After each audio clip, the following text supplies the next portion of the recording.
arrêtez de dire que Zabour, c'est les psaumes, s'il vous plaît. Zabour, c'est pas les psaumes. Hein. Vous savez, vous savez, c'est quoi les psaumes? Les psaumes, c'est des chants.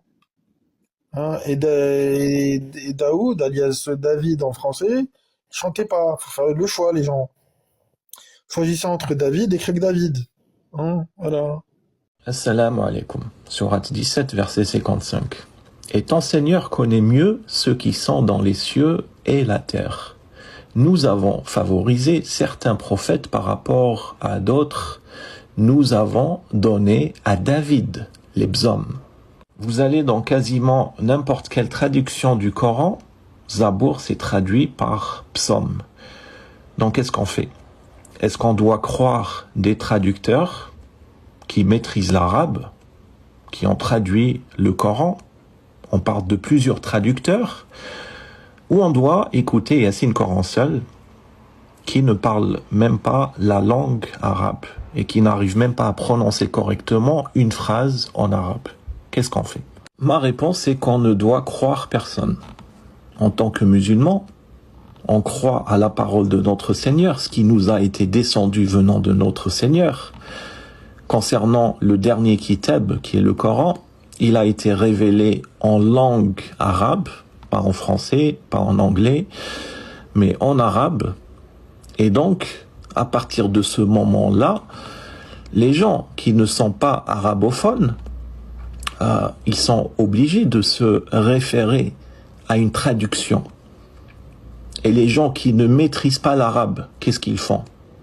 Puisqu'ils comprennent pas l'arabe, ils sont obligés de se référer à des êtres humains qui ont traduit le Coran.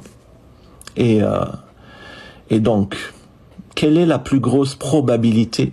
C'est que ça concorde avec la traduction que Zabour veut bien dire psaume, puisque c'est des arabophones qui maîtrisent la langue arabe, qui se réfèrent à l'histoire, qui ne rejettent pas l'histoire, ou à des gens, où faut-il faire confiance à des gens comme Yassine Coran seul, qui viennent vous dire non, ça veut pas dire ça. Parce que si vous faites confiance à Yassine, c'est que vous avez fait confiance à un être humain.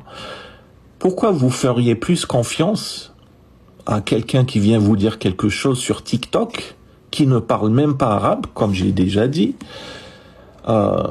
plus qu'à des arabophones?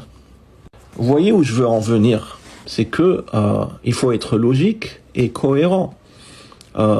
Si on vous dit par exemple, il faut pas suivre aveuglément des êtres humains, ça s'applique à tous les êtres humains. La même personne, Yassine Coran seul, qui vient vous dire il faut pas suivre les savants, lui-même affirme des choses pour pousser les gens à le suivre et croire ce qu'il dit.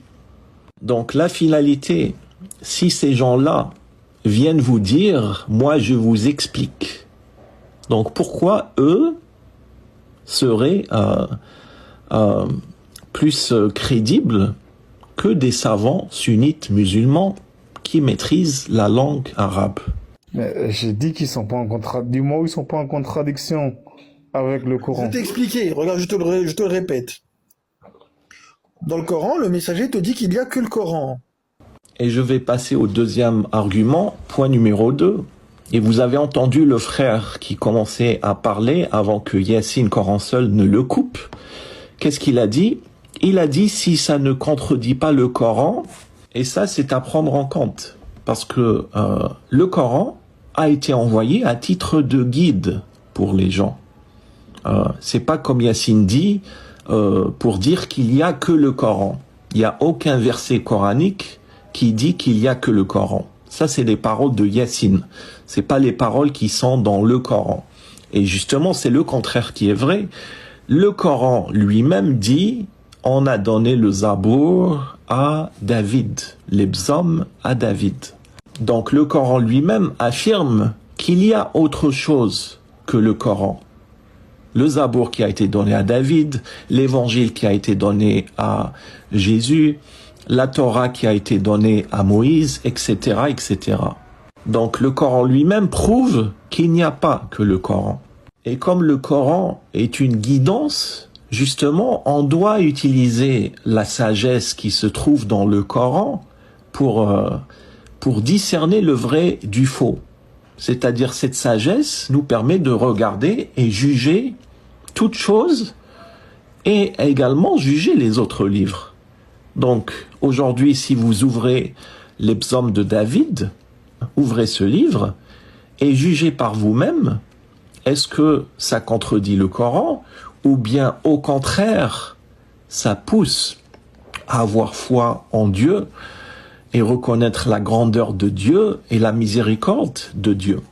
C'est dans cette démarche qu'il faut se poser, la démarche de la recherche de la vérité, et non pas être extrémiste et dire « moi je rejette tout, moi je prends que le Coran et je rejette tout », malgré que le Coran nous pousse justement à réfléchir et à parfois aller chercher des choses en dehors du Coran, puisque le Coran lui-même reconnaît d'autres livres et des choses qui sont en dehors de lui.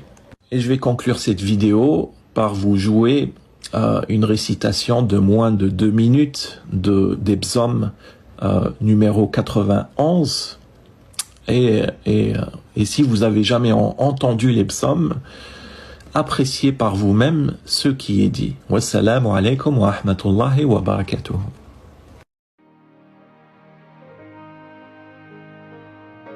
Psaume 91. Celui qui demeure sous l'abri du Très-Haut repose à l'ombre du Tout-Puissant. Je dis à l'Éternel, mon refuge et ma forteresse, mon Dieu en qui je me confie, car c'est lui qui te délivre du filet de l'oiseleur, de la peste et de ses ravages. Il te couvrira de ses plumes, et tu trouveras un refuge sous ses ailes. Sa fidélité est un bouclier et une cuirasse. Tu ne craindras ni les terreurs de la nuit, ni la flèche qui vole de jour, ni la peste qui marche dans les ténèbres, ni la contagion qui frappe en plein midi. Que 1000 tombent à ton côté et 10 000 à ta droite, tu ne seras pas atteint. De tes yeux seulement tu regarderas et tu verras la rétribution des méchants. Car tu es mon refuge, ô Éternel, tu fais du Très-Haut ta retraite. Aucun malheur ne t'arrivera, aucun fléau n'approchera ta tente. Car il ordonnera à ses anges de te garder dans toutes tes voies. Ils te porteront sur les mains, de peur que ton pied ne heurte contre une pierre. Tu marcheras sur le lion et sur l'aspic, tu fouleras le lionceau et le dragon. Puisqu'il m'aime, je le délivrerai, je le protégerai, puisqu'il connaît mon nom. Il m'invoquera, je lui répondrai, je serai avec lui dans la détresse, je le délivrerai et je le glorifierai. Je le rassasierai de longs jours et je lui ferai voir mon salut.